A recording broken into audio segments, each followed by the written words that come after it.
जो सारी आप चीज़ें पढ़ रहे हैं, जो क्वार्टर का आपका पहला चंक होगा, क्वार्टर 2 का पूरा कंप्लीट नहीं करा, जो पहला पार्ट होगा, उसमें हमें आपसे क्या चीज़ चाहिए या आपको खुद कहाँ जाना है। आप लोगों ने सबसे पहला जो काम है इंटरफेस डिजाइन करना सीखना है। इंटरफेस कौन सा होगा? वेबसाइट।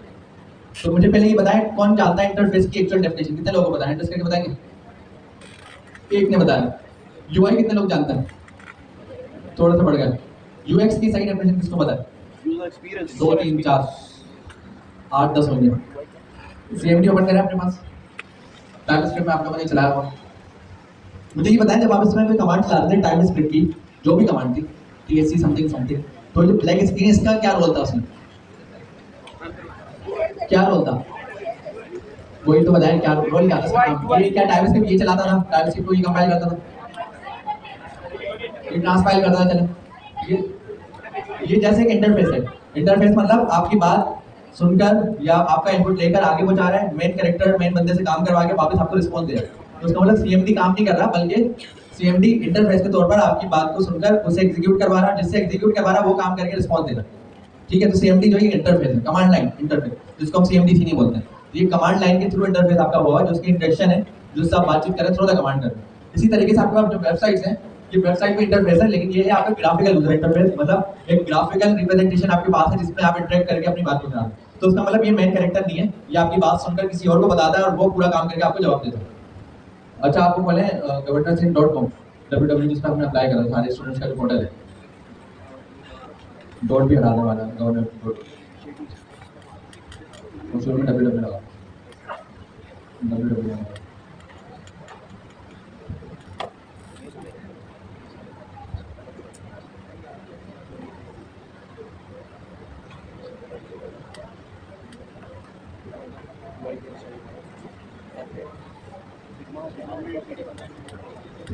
तो ये वेबसाइट आपने यूज करी थी, थोड़ा जूम इसका कम करना।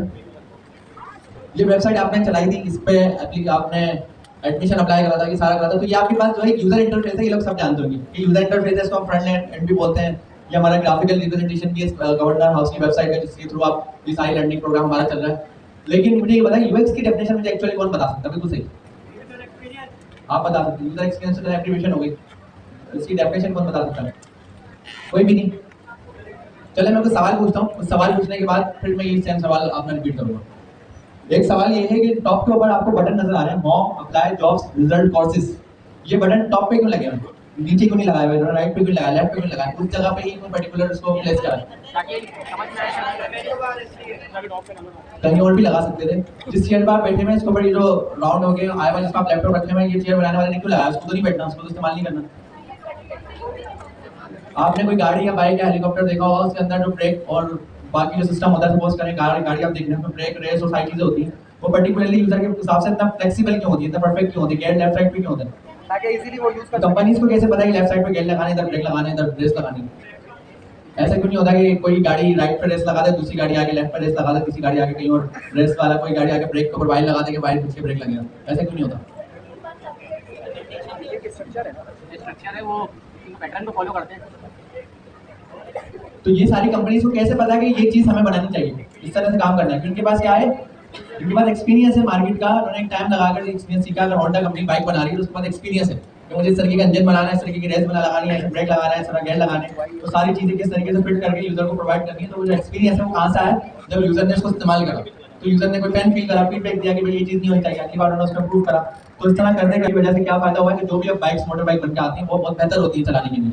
सही है, उसमें बहुत सारे यूज केसेस कवर हुए होते हैं। इसी तरीके से कोई भी चीज जो यूजर तक पहुंच रही है, जो कंपनी बना रही है, उसके बाद एक एक्सपीरियंस होता है कि उसको हम किस तरीके से परफेक्ट बनाए। वाटर बॉटल में भी इसी तरह का वो ये है कि आप लोग इतना कैपेबल हो जाएं, पहले क्वार्टर का पहला चंक, मतलब सेकंड क्वार्टर का एक हमारा जो पहला फेज होगा, जिसमें आप लोग कुछ करके दिखाएंगे हमें, वो होगा आपका यूजर इंटरफेस इंजीनियर का।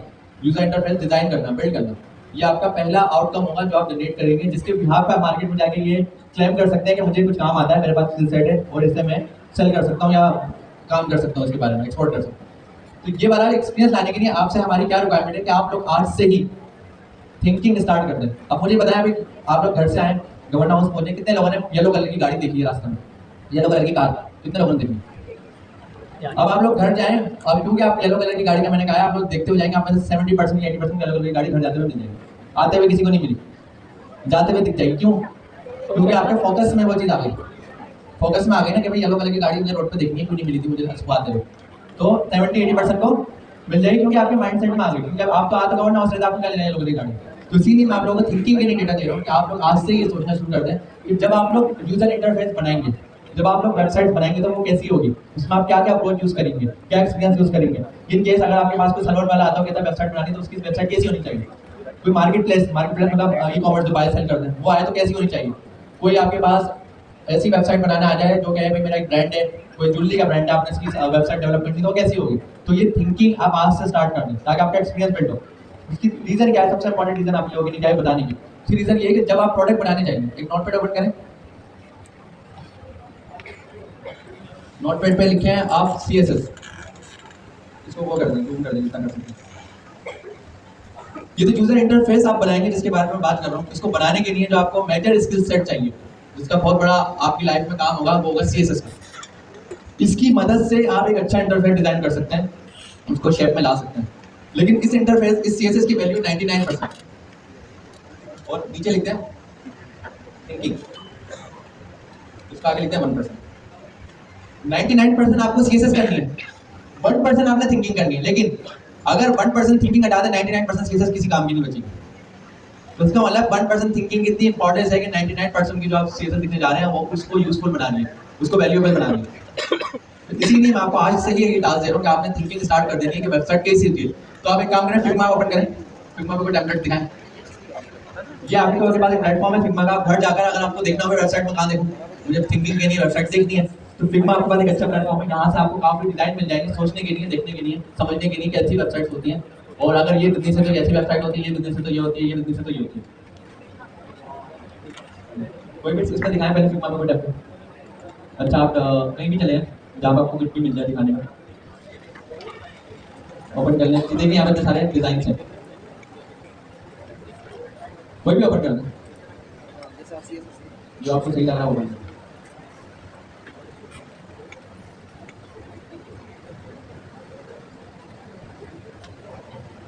तो ये फिग्मा आपके पास मौजूद है। यहाँ पर आपको कई तरह के टेम्पलेट्स मिल जाएंगे सर्च करने के लिए, जिसमें आपको एक्सप्लोर करने में आसानी होगी कि बिजनेस के हिसाब से कौन से बिजनेस पे किस तरह का डिजाइन परफेक्ट होगा।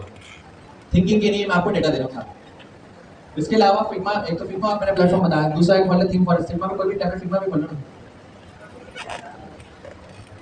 ये थीम फॉरेस्ट एक मार्केट प्लेस है। मार्केट प्लेस मतलब जैसे दराज है, अमेज़न है, जहाँ पर बाय और सेल होती है, ई कॉमर्स। इसी तरीके से आपके पास टेम्पलेट्स का भी एक मार्केट प्लेस है, जहाँ पर ये वेबसाइट्स की थीम बनाकर, मतलब टेम्पलेट्स बनाकर बाय एंड सेल करते हैं। तो आप यहाँ से बाय भी कर सकते हैं, अगर आपको अच्छे बनाना आ गए वेबसाइट्स की थीम्स टेम्पलेट, तो आप यहाँ पे सेल भी कर सकते हैं। कोई भी एक ओपन करके दिखाना है आपके पास, ये आपने कोई प्रीव्यू ओपन कर लिया।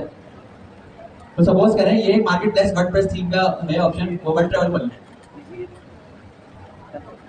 अब हमने देखा वर्ल्ड ट्रैवल की वेबसाइट का थीम कैसा होता है। ये हमें मिल गया, connecting the world, easy to search with just the keyword. तो इस तरीके का थीम होना चाहिए अगर कोई आप ऐसी वेबसाइट बना रहे हैं जो एक टूरिस्ट यूज करता है, होटल बुकिंग अकोमोडेशंस के लिए या कोई बुकिंग के लिए, तो ये ऐसी वेबसाइट होनी चाहिए। तो हम पेज में आ जाए, ठीक है, ऊपर आ जाए। थीम फॉरेस्ट ये आपके पास मार्केट प्लेस है। इसके अलावा मैंने फिग्मा बताया, यहाँ से आपको सर्चिंग मिल जाएगी। अब सवाल ये आपने तो ये सोचना होगा ना, यार मैंने थिंकिंग तो कर ली, चले मैंने कोई अच्छी वेबसाइट निकाली, सपोज करें ये वाली, और मैंने देख लिया भाई इस वाले प्लेटफॉर्म के मुताबिक, यहीं पे इसको एक मिनट होल्ड करो, ऊपर ही आ गया। इस वाले प्लेटफॉर्म के मुताबिक अगर मैं ऐसी वेबसाइट बनाता हूँ तो ये परफेक्ट है, लगने में दिखती अच्छी रही है, प्रोफेशनल भी लग रही है। अगर आप किसी क्लाइंट को इस तरीके का डिजाइन बनाकर सेल करते हैं तो जाहिर है उसको अच्छा लगेगा, प्रोफेशनल फील होगा, और वो आपको पे करते हुए कि मेरा काम अच्छा हुआ। तो अगर आपने देखना हो कि अगर मैं कोई वेबसाइट देखता हूँ और मुझे ये सोचना है इसके पीछे CSS क्या होगी, काम तो CSS में करना है ना, सिर्फ देखने से तो नहीं चलेगा। तो आपके पास एक छोटा सा हैक है, उस हैक की मदद से आप ये देख सकते हैं कि मैं जो डिजाइन देख रहा हूँ उसके पीछे CSS क्या लिखी है। तो सपोज करें मुझे देखना है सिलेक्ट कैटेगरी के पीछे क्या CSS लिखी है, तो नजर आ रहा है। सिलेक्ट कैटेगरी पे माउस लेके जाएं और उस पर राइट क्लिक करें, सिलेक्ट कैटेगरी पर राइट क्लिक। तो जैसे राइट क्लिक करा, नीचे देखें स्पेक एलिमेंट के नाम से एक बटन है, दोबारा दिखाएं, इसको बंद करके दोबारा दिखाएं स्पेक एलिमेंट। लेकिन राइट क्लिक करा, सिलेक्ट कैटेगरी पे, सिलेक्ट कैटेगरी पे करना, सिलेक्ट कैटेगरी को ऊपर करना, हाँ राइट क्लिक करें, स्पेक एलिमेंट आया, स्पेक एलिमेंट स्पेक के नाम से आया, स्पेक पे क्लिक करा, देखिए राइट साइड पे ये आ गया CSS। तो अगर आपने किसी भी एलिमेंट की CSS देखनी हो, सीखने के लिए या समझने के लिए, आपको यहाँ से मिल जाएगी, यहाँ से कॉपी करके आप गूगल पे लेके जाएं, ChatGPT पे लेके जाएं, यूट्यूब पे लेके जाएं, तो आपको जो CSS यहाँ लिखी है उसका मतलब समझ में आना शुरू हो जाएगा। तो सपोज करें यार बैकग्राउंड कलर कहीं पे लगाओ, रेड बैकग्राउंड कलर लगाओ, इसको ब्लू करें, ठीक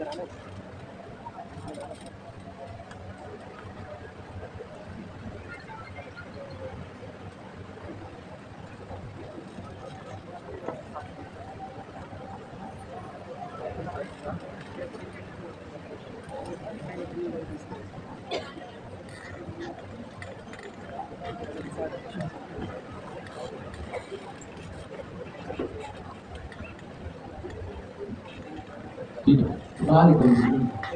ठीक है, अब देखिए मैंने वहीं से जाके ब्राउजर से एडिट करके इसको ब्लू कर दिया, समझने के लिए, आपको दिखाने के लिए कि आप किसी भी वेबसाइट पे कोई भी आपको बटन अच्छा लगता है, कोई डिजाइन अच्छा लगता है, उसका आप राइट क्लिक करके उसकी सीएसएस देख सकते हैं। ये पढ़ने के लिए, ताकि आप उसको निकाल के अलग से पढ़ना शुरू कर दें।